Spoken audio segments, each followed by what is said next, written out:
23 तारखेला वागळे स्टेट हजुरी येथे एका हिंदू महिलावरती एका मुस्लिम तरुणाने त्याच्या घरात घुसून अतिप्रसंग करण्याचा प्रयत्न केला।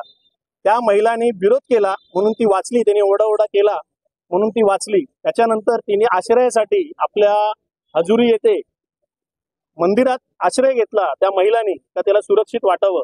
तिकडे काही मुस्लिम जिहादी नेते चप्पल घालून आमच्या हिंदूंच्या मंदिरात घुसून त्या महिलाला आमच्या ताब्यात द्या, आम्हाला त्याची चर्चा करायची।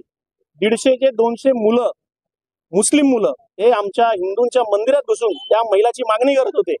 त्याच्यात त्यांचा तो जिहादी नेता अफराक शेख, इफ्राक सिद्दीकी आणि इश्तियाक सिद्दीकी असे हे व्हिडिओ सीसीटीव्ही फुटेज मध्ये दिसत आहेत आणि ते सांगत आहेत। त्या विरोधात आज आम्ही सन्माननीय कमिशनरांना भेटून मागणी केलेली आहे की वरिष्ठ पोलीस निरीक्षक व आयोग यांच्यावरती तत्काळ कारवाई करावी, त्यांना